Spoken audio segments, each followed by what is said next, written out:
Kettlebell training, how we train, is new. Like I said before, a lot of people just still use kettlebell as if it's a dumbbell, but the ballistic movements and the tension-based movements like the get up, they do so much for your sensory system, and your sensory system relates to your emotion and your emotion regulation. And being able to regulate your emotions is so important for your function in everyday life. Welcome to Share Your Medicine. My name is Mallory Riley. I'm an occupational therapist and strength coach hybrid, here to empower you to create strength and happiness from within. Each week, I will bring on inspiring people to share their soul work, or in other words, share their medicine, to help you discover cool people doing cool things, to motivate you and empower the possibilities of your soul work too. Thank you for sharing your time with me today. Let's do this. Let's be stronger together. Hi, and welcome to episode 1, the first official episode of Share Your Medicine. And first, and most importantly, thank you.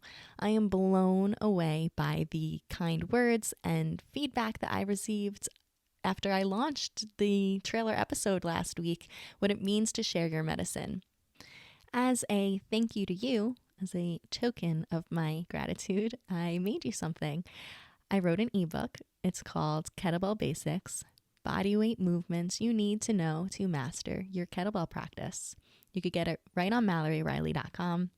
It starts by going over why you should kettlebell train, and then it goes into essential kettlebell training concepts and really strength training concepts, to be honest, but one's especially important for kettlebell training. And then I go into body weight movements. So whether you don't even own a kettlebell yet and you're contemplating starting, or you are an experienced kettlebell trainee, you can benefit from this book. And the cool thing is, once you go into the movements, I link videos to my exclusive video demonstration library. So these are videos that I've collected over the years that I break down form, purpose of the exercise, and I have a voiceover as well. So you're not just watching. I tell you how to do it as if I'm right there with you. So really cool. Go to MalloryRiley.com. It's free. My present to you to say thank you as I'm starting all of this. And you can just type in your email and it'll be sent right to you. My first guest, Jose, will be on Wednesday. But before that even happens, I want to take this opportunity to introduce myself and kettlebell training and occupational therapy and how I'm mixing it all together. Because it's funny, obviously you live in your own head with your own perspectives. And I talk to people and I sometimes forget that they don't know what I mean. You say you're into yoga or powerlifting, and still that's more mainstream than I think the kettlebell. I forget how niche it is. So I want to explain what kettlebell training is and how I apply it to OT. And as an OT, I'm definitely an outlier. And I'll explain more as I go into my story a bit, but just to give you a little taste in the beginning, as OTs, we're told that physical activity is not in our scope of practice. And here I am, making a whole business out of it and helping people and combining OT with sport and physical activity and everything else that I'll go into this episode. So I'm here just, sharing my side of the story. I think as we go into episodes and as you hear me interview people, it'll help you understand where I'm coming from as well with the kinds of questions I ask and the direction that this podcast goes into. So here we go. Here's my story. I have been using training as therapy and movement as medicine since my teens. I was a stressed out little girl.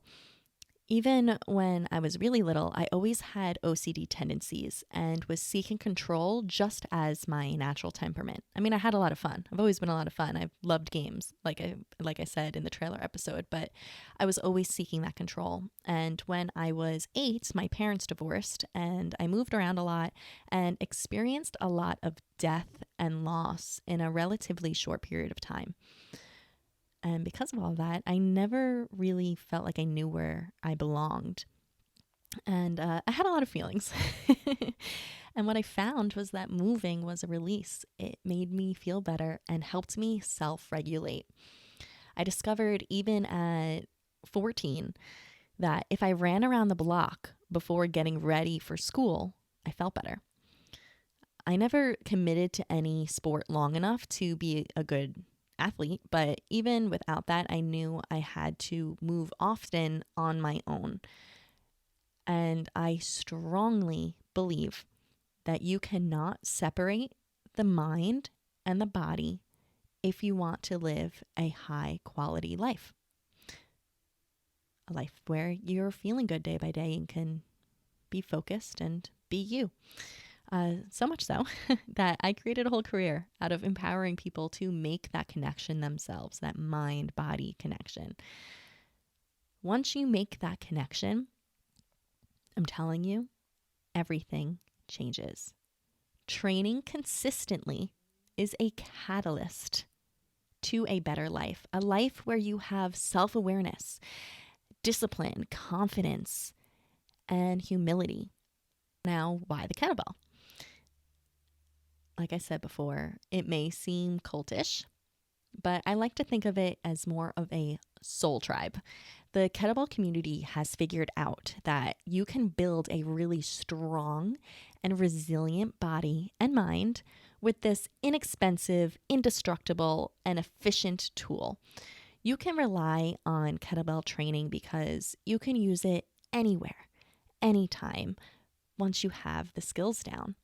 Especially if you are someone like me that knows that you need to move to feel okay. And for me in particular, I need to move fast and I need to lift heavy to self-regulate. And to go into a little bit of an OT explanation of this, we have different set points with our senses. So you have to reach a certain threshold for you to feel where your body is in space, for example. So for me, I need that high proprioceptive input of feeling my joints squeeze together and feeling that load from the kettlebell. And I need that high vestibular input, so swinging the bell, in order for me to feel comfortable and know where I am in my body. And it does calm me down and help me feel like I belong where I am, if that makes sense there. And if you train with the kettlebell and you've found that you've gravitated it towards kettlebell training on your own, maybe we have this in common. If you think about your sensory system and how you feel after doing certain exercises. So a get up, for example, makes me feel calm and focused, and a kettlebell swing is just the right amount of input for me to feel alert and energized. So you can think about that for yourself with different exercises. But anyway, here's how it all started for me. So in my early 20s, I was an avid long distance runner, and I did CrossFit about 4 times a week. That is until I got hurt. And I love training, but as we know, too much of a good thing is never good. I also was a stressed out grad student who was sedentary most of the day until I hit the pavement or the barbell. And because I knew it helped me so much, it was pedal to the metal, game on once I got there. And because of that, I ended up getting an ulnar nerve entrapment. So your ulnar nerve runs through your elbow, and a lot of times if you hit your elbow, you say, oh, I hit my funny bone. That's really you hitting your ulnar nerve, and it gives you that little tingle. So that nerve feeds into your pinky finger, your ring finger, and a little bit of your middle finger. And what happens in an entrapment, the metaphor that I give is the garden hose example. So if you have a garden hose and water is just flowing through it, that's how a nerve normally works. But if you take a garden hose and you fold it, the water can't go through all the way. So when you have inflammation in that nerve or that entrapment, like I did in my elbow, that the quote unquote water does not flow through. So what happens is that you'll get numbness or tingling or sharp pains or whatever that feels like for you, for your nerve, depending on what stage you're at. you'll experience that in your arm.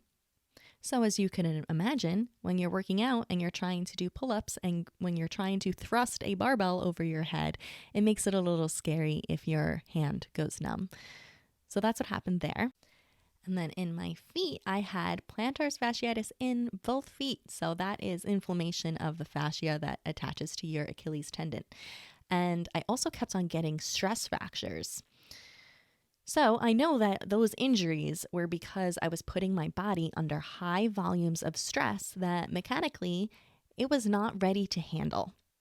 My heart was ready for these workouts and my brain was ready for these workouts, but my bones and fascia and nerves, they were like, what is this girl doing? Overload, overload, overload. And that's when I got hurt. So one day at CrossFit, we had a workout of barbell cleans, and I was feeling especially nervy and tingly that day. So my coach said, why don't you just try doing the cleans with the kettlebell instead? I could only imagine that she probably felt a little frustrated with me too, because every time I walked in, I had some kind of quote unquote excuse, but it wasn't an excuse. I actually felt uncomfortable. But anyways, so I was like, okay, let me try doing the cleans with the kettlebell. And I kind of just figured it out that day. Well, guess what? Right then, at that moment, I was hooked. I was like, wow, I can do this workout right now and I can participate and be part of this community and like get it done and feel good and get all those benefits that my brain and body need. Even with this funky thing going on with my arm, I can still participate. This is so cool. So this was about like 2016, 2017. So there still was not too much information readily available about good kettlebell form. Like Instagram was hardly a thing at this point, or I mean, it was, but it wasn't what it is now. And even when you research things, like it wasn't, especially where I was too, everyone was just doing American kettlebell swings and using the kettlebell as if it was a dumbbell. Nobody was training it correctly where I was. So I still played with it. I looked up what I could, what information I could find on YouTube and whatnot. And I would bring my kettlebell to the park and the beaches around me. And I had so much fun. And I was like, wow, I'm seeing a difference in my body. I feel so much better. Why doesn't everyone know about this? Like, why am I the only one going into these gyms picking up the kettlebell like this, at least where I was and in my mind's eye at that point, I was like, what is going on? So all the while this was happening in my personal life, I was getting my master's in occupational therapy, and I was also working part-time as a personal trainer. I got a NASM certification before I started OT school, and I've been a trainer even longer than an OT. So I was doing that on the side and getting my education in occupational therapy. So the main question that I get asked all the time is, what is occupational therapy?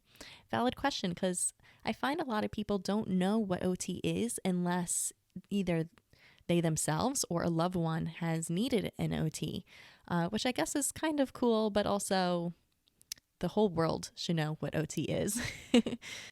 I like to define OT by first explaining what occupation means. So occupation is not just a job, it's how you spend your time, and hopefully it's doing things that are meaningful to you. Now, something that's meaningful to you, yes, it could mean your career, your passion, what we're talking about on this podcast, what lights you up. That's definitely what an occupation is, but it's also all the other parts that make you you. So that means everything else that fills up time in your day, from brushing your teeth to driving in your car, to your relationships with family and friends, to your culture and habits and routines that you have in your day. All those little things that you do each day that make you you, those are your occupations. So now let's say, God forbid, you get in some kind of accident and you end up getting hurt. You would see a physical therapist for things like, let's say, God forbid, you had a stroke or a car accident and you needed to learn how to walk again. A physical therapist would help you do that.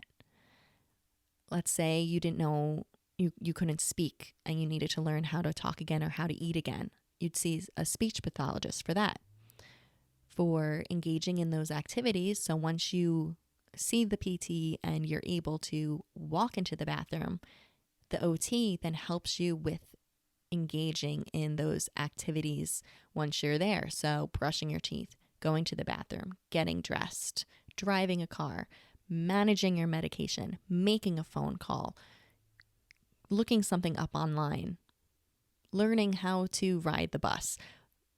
Like, I can go on and on and on about the different things that you would have to learn how to do. So whether that be that you are getting stronger and we are helping you get stronger and building you up again, or that maybe you won't be able to use your arm again and we have to be creative and think of a whole new way for you to still engage in activities that are meaningful to you for you to get that task done.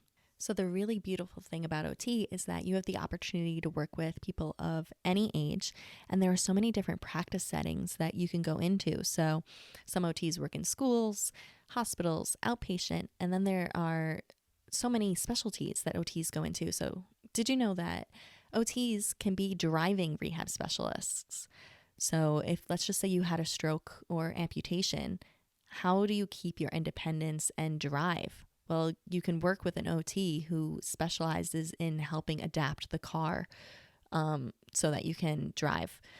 Or hippotherapy, a lot of OTs go into, and that's therapy on horses, and that's popular in the autism community. You could be a vision specialist, which is so cool. I thought about doing that for a bit because the eye is just so cool. So there are many different specialties you could go into, and I'll have OTs on the podcast in the future to share their particular treatment settings that they're in and their stories. Across the board, when you work with an OT, we are looking at you, your mind, your body, and your spirit. And by looking at those three things, we help you heal. And that is what makes OT unique. When someone starts working with me or any OT, it's not what is your diagnosis, it's who are you and what can I help you accomplish, which is really beautiful.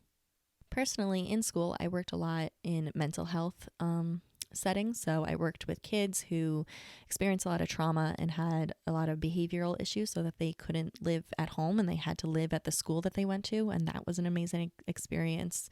I worked with adults who mostly had schizophrenia in the group that I worked with. So the group that I ran was a couple weeks long, and we talked about how to keep your apartment clean and your refrigerator clean. And that was the therapy, which is, something that maybe you don't think about, but somebody with schizophrenia might need help with that. And then my main rotations as an OT, you have to, in OT school, there's quite a few that you have to do, and you get, at least in my program, we had 2 really long ones. And one of them was under a hand therapist, and that's what I wanted to be.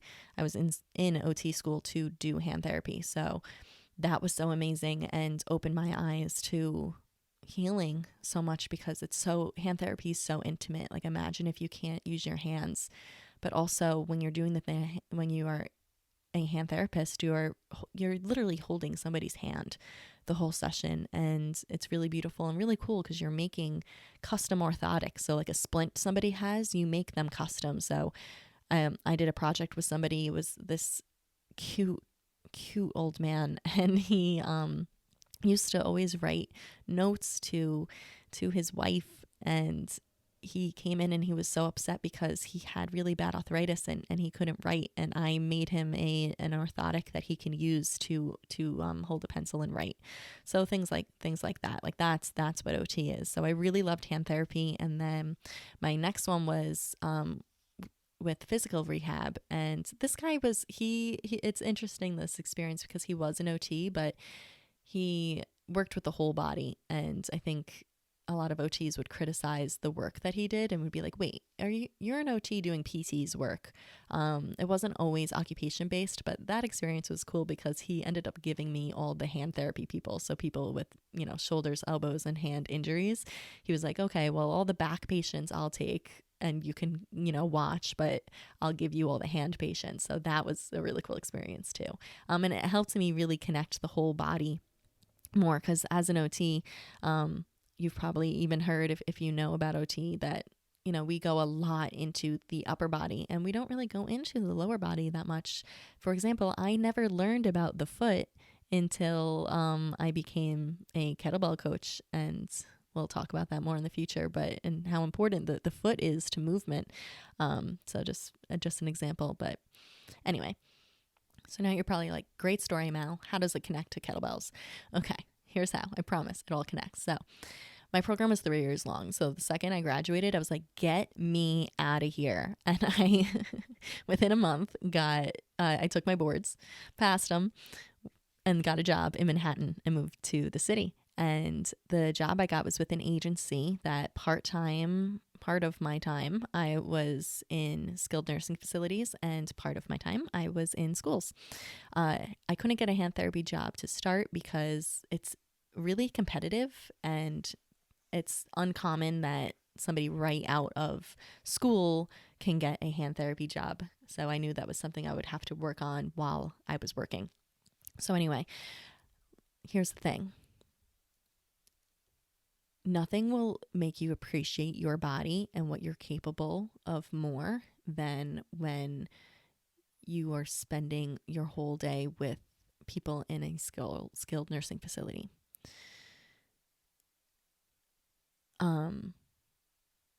Everyone was so sad, and maybe you go to the bathroom and you don't think about how amazing it is that you can pee and sit on a toilet on your own.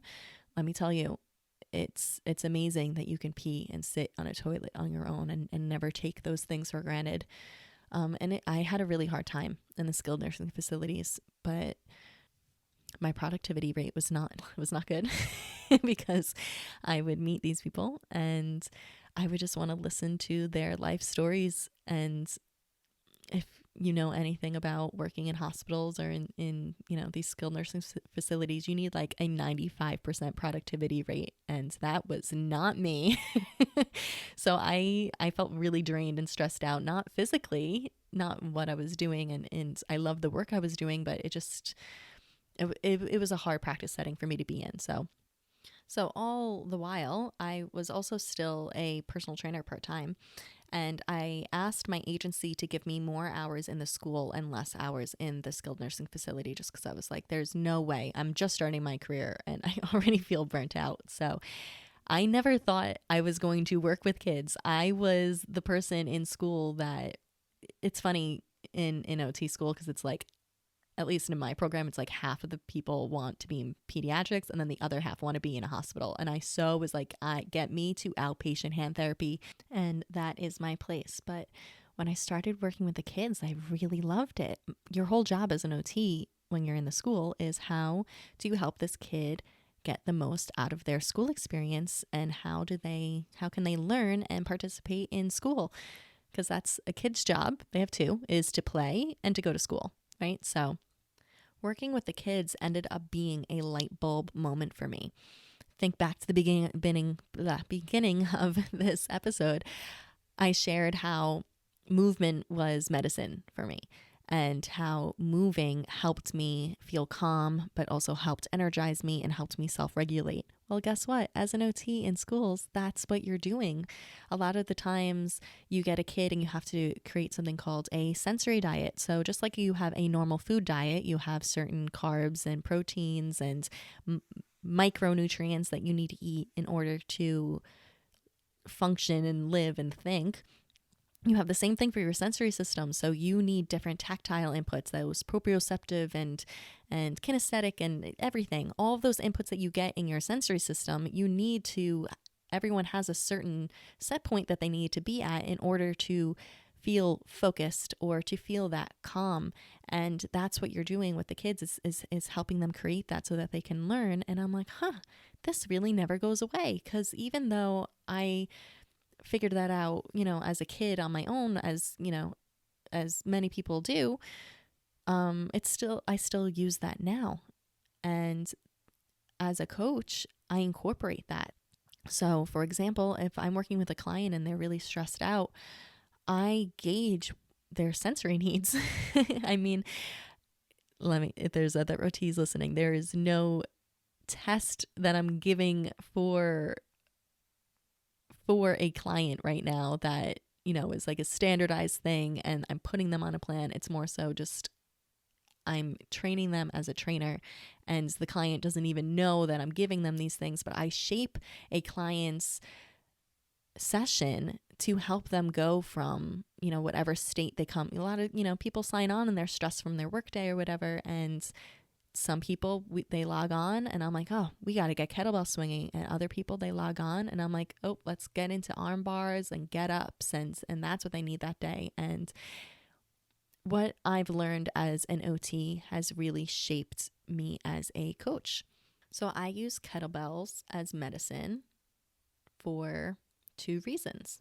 The first is that it prevents injury and it prevents heart disease. It prevents cancer. It prevents mental illness to a certain extent. It's a great preventative tool. It also helps rehab. So if somebody comes to me and they have a history of knee replacements or if they had a torn rotator cuff or herniated discs or, whatever it may be, using the kettlebell in strength training is the rehab. And it's how I opened in the beginning talking about my experience with CrossFit. I performed in a way in CrossFit that my body wasn't ready for. Well, guess what? When you're training, and my rehab with people is how do we use strength training to then prepare the body for what you're doing in life? And that's how we're preventing injury or rehabbing injury, is with strength training. Physically, the kettlebell is medicine, but also mentally. I relate it to the sensory system, and I'm excited to bring my career to a point where I am doing research studies on this, because it's all just my brain and seeing what works in case studies right now at this point, because kettlebell training, how we train, is new. Like I said before, a lot of people just still use kettlebell as if it's a dumbbell, but the ballistic movements and the tension-based movements like the get up, they do so much for your sensory system, and your sensory system relates to your emotion and your emotion regulation. And being able to regulate your emotions is so important for your function in everyday life. So I use the kettlebell as medicine for the body and for the mind, and it all comes full circle. And what we talk about on this podcast is doing something that lights you up. And as I said before, from a little kid, connecting the body and the mind and teaching people how to do that, that's what lights me up. And I tried yoga and I tried, all these other ways of strength training, Olympic lifting with the barbell and whatnot. But there is something special about the kettlebell, the unique shape of the kettlebell, that really helps me regulate my emotions. It helps me feel where I am in space. Like I said before, there's something in me that makes me feel like I don't belong a lot. And it roots from being a kid. But when I am with that kettlebell, I'm like, oh, here I am. I'm right here in the world. I could feel everything. It's enough input for me to feel grounded. And that's my medicine. That's my therapy. That's my movement is medicine. My training is therapy. And guess what? I can then go on and help people and share this medicine and just go on being a functioning person because I'm putting in the time with the bell. So yes, it is just a cannonball with a handle. But for me, it's so much more than that. It helps me regulate. And when I do that, I'm able to make better choices when it comes to eating, sleeping. I feel better so that I can engage socially with other people. So all of these occupations that make up my day, using strength training is my catalyst to being able to engage fully in a meaningful life. I honestly, if I did not have the kettlebell and have this escape, I don't know where I would be, because I wouldn't be helping people the way that I am, and that's so important to me. And I wouldn't be able to have the moments with myself and my self-healing that I need.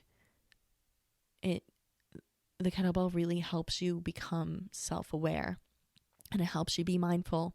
And some people use yoga, some people use martial arts, some people get under that barbell and they need that gym. And I've done those things, and those things are great, and there's nothing wrong. And if that's your way of healing, great. But the kettlebell is mine.